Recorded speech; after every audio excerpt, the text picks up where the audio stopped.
Then we're going to do something called a stay and stray, which is going to enable you to walk around and see what other people have done. And when you're doing that, you're going to be paying attention to the similarities and differences. Like, what does everybody seem to be noticing and paying attention to? We know that providing students with an opportunity for productive struggle helps them to better understand and retain math concepts. However, most of us who have taught middle school students understand how hard it can be to get them to engage with a math problem when they don't know exactly how to begin, or to persevere when they get stuck. The strategy we're going to investigate is asking students to look for patterns and make conjectures. What I have been really trying to emphasize with my kids is attention to the mathematical practices.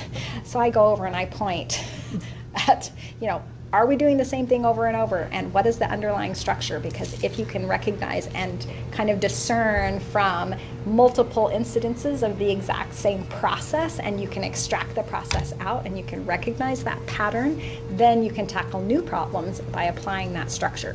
So I think one of the strengths of this particular lesson is, even though we're all working on different figural patterns and we're trying to model that pattern using a linear function, we're also attending to how all of these different patterns have this underlying structure that can be recognized and pulled out. So in particular, we were looking at the connections between the slope and what's happening in the figures, and the y-intercept and what's happening in the figures.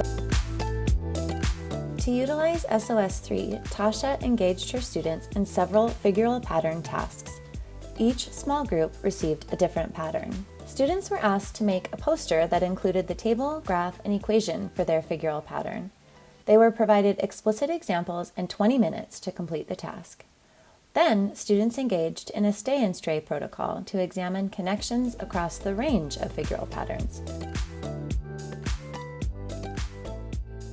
6n plus 1. I don't want to write it down unless it's 1. So n equals, n would be...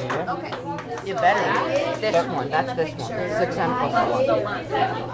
plus 1. 6 plus 6. It fits the data. Wait, what? So it would be the previous number plus 6. What, how would you write? 6n plus 1 because there's Oh no, 1 you plus add 6. it each time, then plus the one thing in the middle. I don't know. It's 6x plus 1 goes on here. And this one Okay, Marcus says okay, I'm writing it down. Here's what I would love, is for you to model the total number of tiles. So you're doing just the red ones. I want the total. So I would do just do, you didn't mess up, I just want you to do another column where you're tracking the total. And what's the difference between the red ones and all of them? The red ones are adding 3 to this. The red are adding 3, and what's... Or multiply. Well, like, Okay, so you're seeing that the stage numbers getting multiplied by 3 to tell me the red ones? yellows are just staying the same. They're staying the same, okay? So it's these two. So what is the total number of tiles in stage 1 going to be? Abe? I noticed that all the equations, it's kind of expected, but all the equations are t equals something n plus something.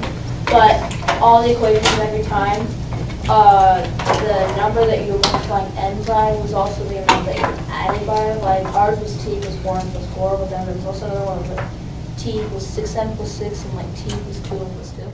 So when you're saying it was what you were adding, are you thinking about adding onto the figure, or are you thinking about adding between rows of the table? You multiply n by 6, you also are adding by 6. If you multiply n by 2, you're also adding 2. Adding to where? To the 6n, or the 2n, or whatever it is.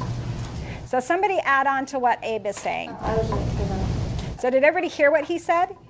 He was saying that coefficient, that number that you're multiplying n by, is also what you're adding. So how does that multiplication come from addition? That's not what I'm trying to say. If you 4n plus 4. Correct. So you're multiplying with 4, and then you're also adding 4. Oh, so you think the addition at the end and the number in front is the same for all of these? Was it? No.